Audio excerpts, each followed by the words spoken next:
It all started with a glance, then a text, before it blossomed into an explosive love affair, which climaxed into a pregnancy, before demands for a Kenya shillings 25 million house, a car, and Kenya shillings 5 million for upkeep soured the relationship, leading to the tragic demise of Sharon Otieno and her unborn baby boy.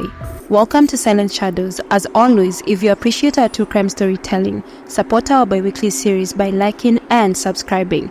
Together we uncover compelling tales of crimes and mysteries in Kenya and beyond, presenting well-balanced narratives that respect the victims and their loved one. Sharon Otieno, born in 1992, was the eldest of 4 siblings born to Zachary Douglas and Melinda Auma in Migori, Homa Bay County, Kisumu. Known for her loving and bubbly personality, she completed her KCPE at Rangwe Quality School in 2007 before moving on to Ogade Girls for Form 1 in 2008. Continuing her education, she attended Migori Secondary School from 2010 to 2011, where she sat for her KCSE and scored a C-. Like many young people her age, Sharon got into a relationship with one Bernard Okuta, a high school teacher with whom she had 2 daughters with. Following the end of this relationship after a few years, Sharon sought romantic companionship elsewhere and found herself with another man named Henry, with whom she had her third child with. Unfortunately, this relationship also came to an end, prompting Sharon to return to her parents' home with her 3 children. Determined to provide for her children, Sharon took to selling clothes at Rodikopani Market in Homa Bay and Rongo towns. Recognizing her potential and to improve her economic prospects, Sharon's parents made the decision to support her education, and in January 2017, she embarked on a new journey as a student at Rongo University, pursuing a diploma in medical records and information. As fate would have it, in November 2017, Sharon Otieno crossed paths with Migori Governor Okoth Obado, igniting a romantic relationship between them. According to Governor Obado, Sharon reached out to him with a couple of text messages after the August 2017 general elections, following which he invited her to Migori for their first meeting. However, due to prior county engagements, Governor Obado couldn't meet her that day, and they decided to reschedule. The following day, they met at the Intercontinental Hotel in Nairobi for a drink. In Governor Obado's account, one thing led to another, resulting in a romantic relationship that lasted for 6 months. Sharon began living a lavish and glamorous lifestyle funded by her boyfriend Governor Obado, a lifestyle she also documented on Facebook as seen in these photos. Sharon also became a regular guest at the Imperial Hotel in Kisumu, where she hosted extravagant parties for her friends, all paid for by the governor. Also, according to reports, the executive suite in the hotel was always reserved for her whenever she was in town, again at the expense of the governor. The governor frequently met with Sharon, with most of their dates taking place in Kisumu and Nairobi, until one day in March of 2018 when she informed him that she was pregnant. This marked the beginning of trouble in their relationship when Governor Obado stopped responding to Sharon's calls and messages. Sharon even confided in her mother, Melinda Auma, who disapproved of the relationship, that the governor had cut her off after offering her Kenya shillings 30,000 to terminate their unborn child. Sharon persisted in her attempts to get Governor Obado to talk to her, including taking photos of her bulging tummy and sending ultrasound scans to the governor, who continued to ignore all her texts. As Sharon's pregnancy progressed, her desperation for Governor Obado's love and financial support grew. Since Governor Obado was not responding to her calls and texts, Sharon began sending messages to the governor's close friends, workers, and even family members in an effort to elicit responses from him. The governor told police that Sharon at one point sent a picture of her baby bump to his eldest son, who upon inquiring from Sharon about the picture, was told, "I'm carrying your brother, here's a photo, and give it to your mother." As texts from Sharon intensified, the governor had to come clean to his family. He alleges that his wife Helena Thiambo called him one day and requested for a family discussion. Sensing the gravity of the situation, the governor confessed to his wife and later his children about his relationship with Sharon and the fact that she was pregnant with his baby. Things took a dramatic turn in July of 2018 when by sheer fate one day Sharon went to an unnamed hotel in Kisumu. At the hotel was Lawrence Muller, the member of County Assembly MCA of Kanyidoto Ward, Homa Bay County. The two had never met before this encounter, but Sharon knew of Muller from his position as MCA. After Sharon introduced herself to Muller, she allegedly asked him to help her with Ksh.5,000. Since Mullah did not have that amount of money on him, he promised to send Sharon the money the following day. The next day, at around 3:30 p.m., Mullah met Sharon at Grasa Hotel in Homa Bay, where he gave her Kenya shillings 1,500, and after receiving the money, Mullah claims that Sharon asked him if he knew of any journalists because she wanted to expose the governor for having an extramarital affair, impregnating her, and later abandoning her. Mullah further asserts that he gave Sharon the contact information of the Nation Media Group journalist named Barack Odur. According to Barack Odur, Sharon Otieno messaged him a few days later requesting for a meeting.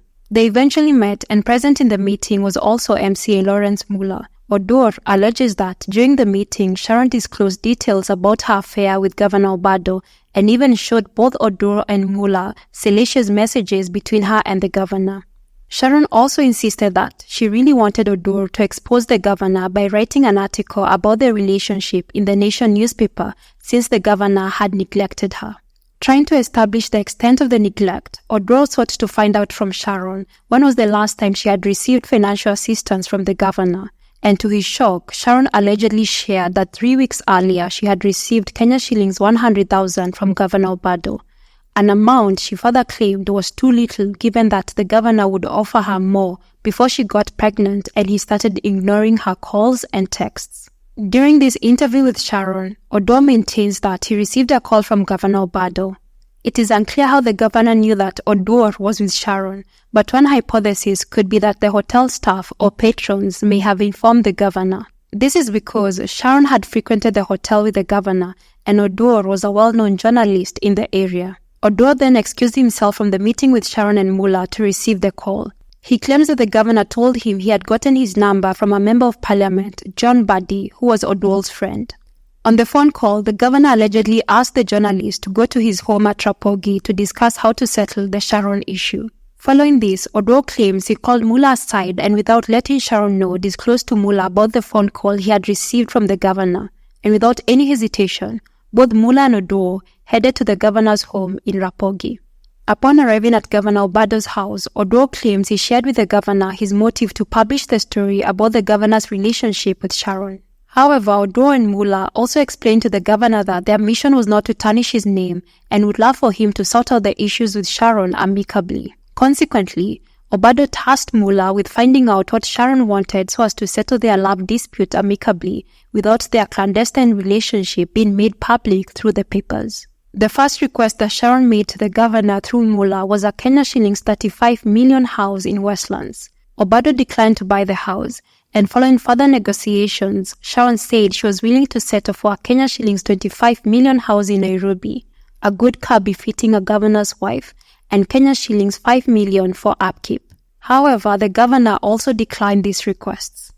Nevertheless, Sharon, through negotiations with Mullah, became open to making cheaper requests, and about a week later, Mullah traveled to Nairobi and met Governor Obado at Heron Court Apartments in Nairobi, letting him know that Sharon had now settled on getting a cheaper plot of land in Homa Bay.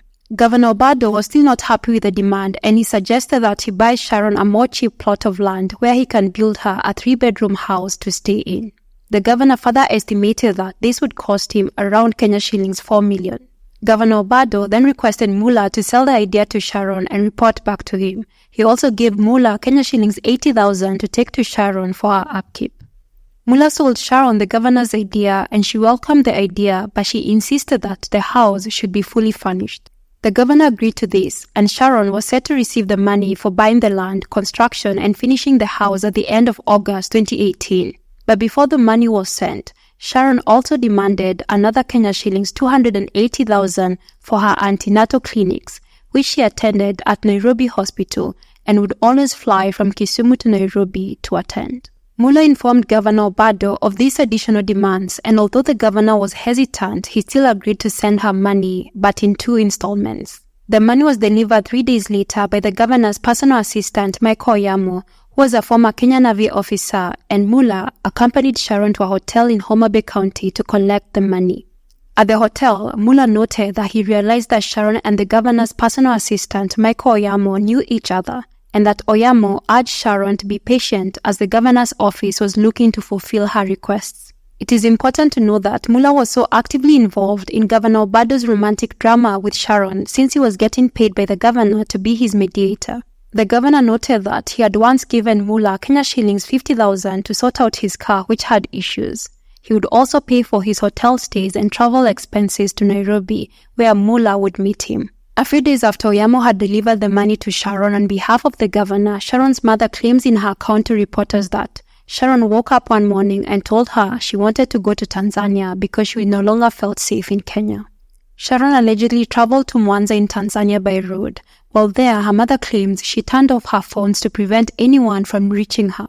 Sharon returned home a week later, and her mother maintains that she told her that some people were pressuring her to abort the baby. Once back in Kenya, Sharon continued to engage the governor's office to process her second installment of the money the governor had promised her. As a result, on Monday, 3rd September 2018, Sharon received a call from the governor's personal assistant Oyamo, who asked her to meet him at Rongo Town later in the evening. Sharon's mother cautioned her guest going to the meeting alone, and heeding her advice, Sharon called Odur, the Nation Media Group journalist, and requested him to accompany her to the meeting, a request that he obliged. Sharon let Oyamo know that he would be coming to the meeting with Odur. Suspiciously, Oyamo told Sharon he would like to meet Odur first, then meet Sharon. However, upon hearing this and knowing better, Odur insisted for Oyamo to meet them both at Grasa Hotel in Rongo Town. Odur and Sharon then arrived at Grasa Hotel to meet Oyamo at around 6:20 p.m., and a waiter by the name Andrew Okello served them both a glass of Penaso wine.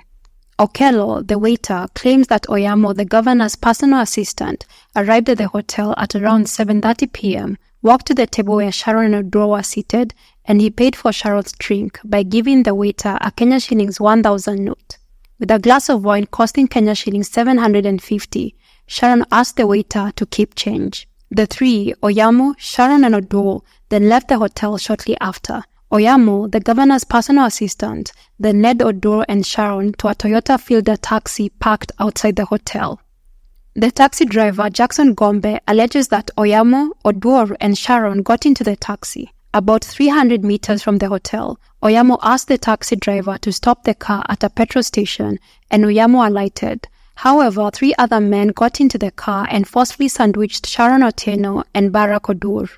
The 3 men, once in the car, instructed the taxi driver to drive to Kisumu. Additionally, once in the car, the men who also had weapons asked Odur to switch off his phone, and the men continued roughing up Odur and Sharon. But when the car got to Nyangweso Trading Center on Kendu Homa Bay Road, by sheer luck, Odur notes that he was able to open the door and jump out of the moving car. The car then stopped, and 2 of the men got out trying to get hold of Odur, but he managed to flee from the scene. Odur managed to run to the nearest house he could see, which happened to be the house of one Mr. Kennedy Kasera. Mr. Kennedy claimed that it was around 8:30 p.m. when Odur came screaming to his house, and he was visibly in shock and had blood in his hands and knees. Odur told Mr. Kennedy that, together with a lady called Sharon, they had been kidnapped after meeting with Governor Obado's personal assistant, Oyamo. Mr. Kennedy subsequently took Odur to Cadell Police Station to report the kidnapping.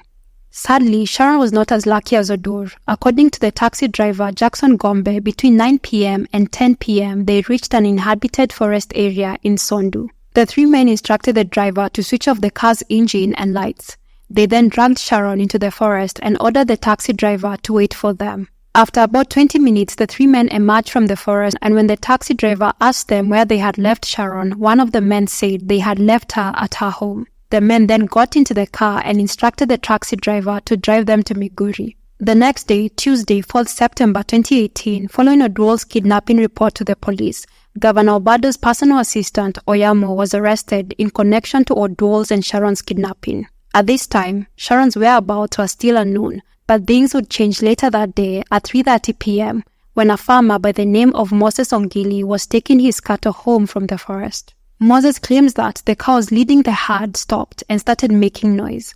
Out of curiosity, Moses decided to investigate what was making the cows unsettled, and when he approached, that's when he saw Sharon's deceased body, which was undressed and face down in a pool of blood. Moses then rushed home, tied his cows, and went to Oyugi's police station to report the matter. At the crime scene, police found 2 used and 3 unused male intercourse protection, their wrappers, an empty sachet of illicit brew, blue open shoes, a bra, blood-stained underpants, and trousers. However, the police made a dire mistake by not lifting any fingerprints from the items recovered from the scene. The police bungled the forensic evidence even further by storing the items recovered from the crime scene in brown bags, which is contrary to the law since brown bags could erase significant details from the exhibits. After they had finished processing the crime scene, the police took Sharon and her unborn baby to Rachonyo South Sub-County Hospital mortuary. Devastatingly, Sharon's father was able to identify her body at the mortuary a few hours later at around midnight. The news of Sharon's gruesome murder shocked the country and led to nationwide outrage, including from Sharon's college mates, as the following day, Wednesday, 5th September 2018, the students at Rongo University, where Sharon studied, took to the streets protesting her murder and calling for speedy investigations. To establish the cause of Sharon's death and that of her unborn baby, the government pathologist Johansen Odul conducted an autopsy on them on Friday, 7th September, at Oyugi's Level 4 hospital. The autopsy report outlined that Sharon died from excessive bleeding and strangulation. She suffered 8 stab wounds, one of which was on the left side of her stomach, stabbing her unborn baby boy. The autopsy further established that Sharon had suffered from brutal assaults of intimate nature. In the days that followed, Governor Obado tried to do as much damage control as possible and even went to the extent of buying all newspapers from the local vendors in Migori County. According to one newspaper vendor in the county, some of the people in the governor's circle would drive around Migori County at around 6 a.m. buying all the newspapers from the vendors. However, this did not stop the police from arresting individuals suspected of taking Sharon's life, as between 8th and 9th September 2018, they arrested several men in Governor Obado's circle in connection to Sharon's death. These men were Ksh.5, a county clerk at Migori County Assembly who often ran errands for the governor, Police Constable Elvis Omondi, the governor's bodyguard, Dick Ogola, the sergeant-at-arms at Migori County Assembly, and Lawrence Muller, the MCA mediating the governor's and Sharon's relationship. However, as much as the police arrested the people in the governor's circle suspected to have planned Sharon's murder, they were not able to arrest the 3 men who got into the taxi and kidnapped the journalist Barack Odur and later killed Sharon Otieno.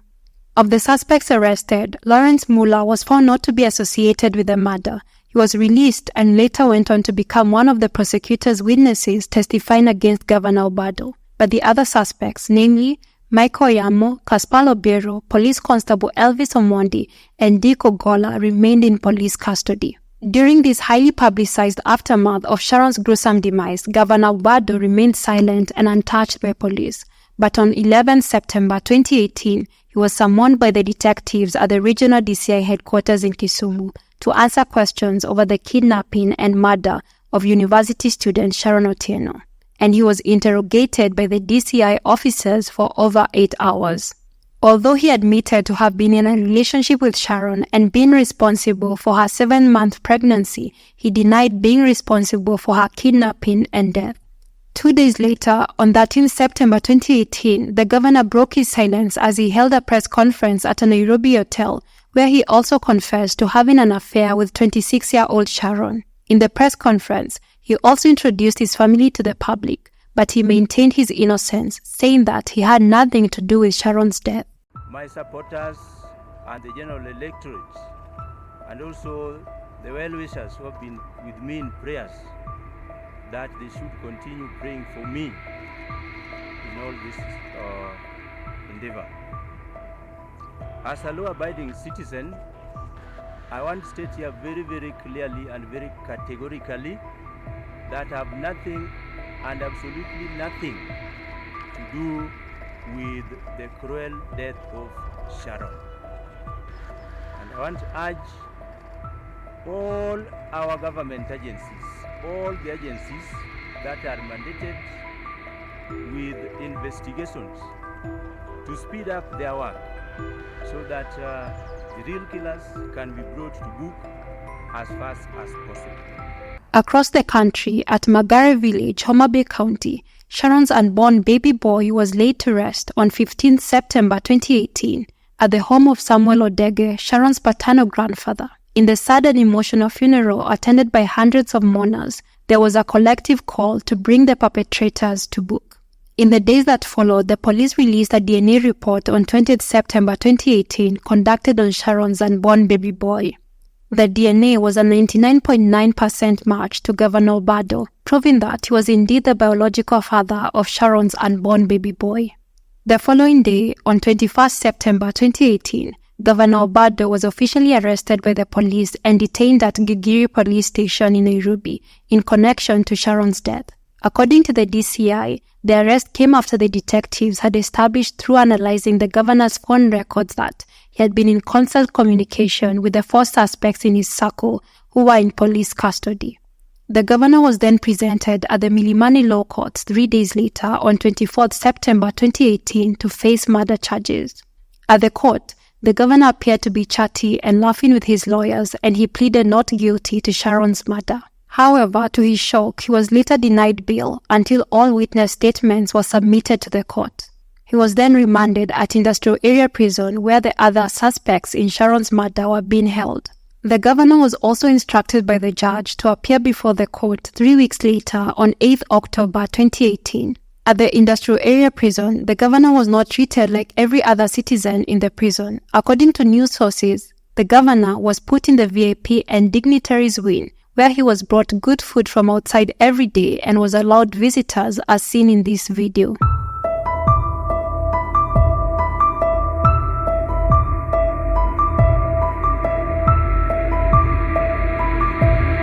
On 8th October 2018, the governor appeared at Milimani Law Court alongside his personal assistant Migori for their bail hearing, but the hearing was postponed to 12th October 2018 and then later to 18th October 2018, where the judge postponed the bail hearing once more.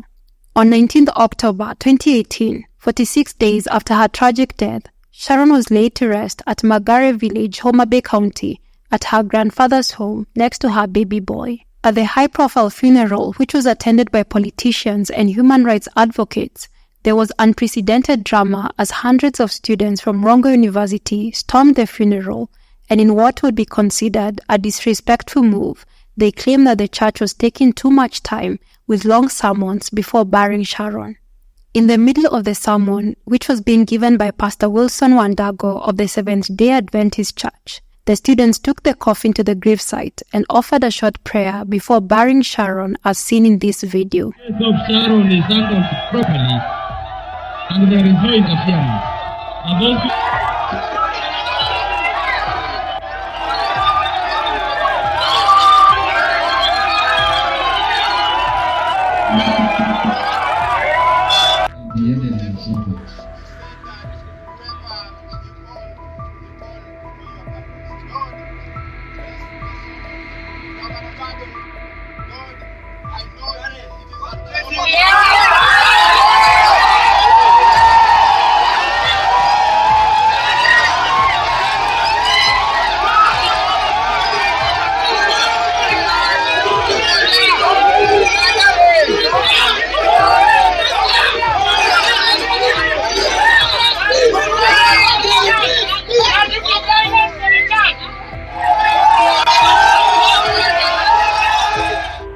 Sharon Otieno's case continued to unfold as 4 days after her burial on 24th October 2018, after spending 34 nights in jail, Governor Obado was released on a Ksh.5 million bail. The judge, deceit, instructed the governor not to go anywhere near Sharon Otieno's murder scene. On the other hand, Oyamo and Ksh.5, the other murder suspects, were denied bail by the judge, who stated that they posed a threat of interfering with the witnesses by intimidating them. The outcome of the arrest of the governor's bodyguard, Police Constable Elvis Omondi and Dick Ogola, the sergeant-at-arms at Migori County Assembly, who were apprehended alongside Michael Oyamo and Ksh.5, remains unclear. There have been no reports of the prosecutor moving forward with their cases, leading to the assumption that they were released from police custody due to insufficient evidence linking them to Sharon's death. On 12th July 2021, during the COVID-19 pandemic, the murder trial officially began. The 3 suspects, Governor Obado, his personal assistant Oyamo, and the Migori clerk who often ran errands for the governor, Ksh.5, were charged with murder before Judge Cecilia Githua at the Milimani Law Courts. With more than 40 witnesses set to testify in the case, The proceedings have proven to be lengthy, but here is the key evidence that has emerged against the accused. According to the police investigations, Michael Oyamo not only handed over Sharon to her killers, but also on 27 August 2018, a few days before the murder, Oyamo bought an Airtel SIM card in Migori town and registered it using the name Vincent Obonyo, which was a fake name. During the court proceedings on 6 December 2023, Vincent Mabu, the investigations manager at Airtel Kenya, told the court that the said Airtel SIM card that Oyamo had acquired and registered to a fake name was used to call Sharon's number on 28 August 2018, 5 days before her murder. Additionally, on the day Sharon was murdered at around 7:18 p.m., when she was with Odur waiting for Oyamo at Grasa Hotel, phone data records presented in court showed Sharon called the said Airtel number for approximately 17 seconds. More evidence on Oyamo's involvement in Sharon's murder surfaced when Dr. Cliff Momanyi, a clinical officer at Kisii Teaching and Referral Hospital, testified in court on 15 July 2022. He testified that on 4 September 2018, a day after Sharon's murder, that he received a call from his colleague, Justus Moindi, requesting that he assist Oyamo to fake medical documents at a pay. According to Dr. Cliff Momanyi, he went ahead and faked the medical documents, indicating that Oyamo needed referral and specialized treatment in Kisumu, since he had suffered injuries from unknown people after being attacked. He further testified that after faking the documents, his colleague Justus Moindi sent someone to pick them, and he was paid Kenya shillings 1,500. Dr. Momanyi further asserted that it wasn't until the following day on 5th September 2018 when he realized that he had made a mistake, when he was in his house watching television and he saw breaking news that a lady called Sharon had been killed, and the name Oyamo was being mentioned in connection to her murder. Dr. Cliff Momanyi's testimony proved that Oyamo had lied in his initial statement to the police. According to the prosecution, when Oyamo was first questioned by the police at Uriri police station, he gave a false statement claiming that he was the one in a relationship with Sharon Otieno and not his boss, Governor Obado. In his statement, he also claimed that Sharon was pregnant with his child and she was demanding Kenya shillings 600,000 to furnish her house and an additional Kenya shillings 240,000 for her monthly upkeep. He then alleged that they had a disagreement and he had met Sharon at Grasa Hotel to iron out their differences, and when they were leaving the hotel, they were attacked and kidnapped by unknown assailants, and he woke up at Kisii Hospital the following day at 9 a.m. being treated. It is following the investigation that the police established that Oyamo was never a patient at the hospital and his medical file had been forged. When it came to the other suspect in Sharon's murder, Caspar Odiero, the taxi driver Jackson Gombe told the court on 27 July 2023 that the taxi he was driving belonged to Caspar Odiero's wife, who went by the name Olivia. According to the taxi driver, on that September 2018, the day Sharon was murdered, he was to take the car for valuation. He said he needed the car's logbook, so he went to see his boss, Olivia. At her home, he said he found 2 cars parked outside the gate, one belonging to Oyamo and the other to a man only identified as Dixon. Inside the compound, the taxi driver maintained that he saw 3 men. These were Caspar Obiero, Oyamo, and Dixon. The taxi driver claims that he greeted them and proceeded to ask Olivia for the logbook and left. At around 5:45 p.m., the taxi driver alleges that he received a phone call from one Elvis, the governor's bodyguard, instructing him to go to Uriri to pick Oyamo. At around 6 p.m., he picked Oyamo and 3 other men who were with him at Uriri.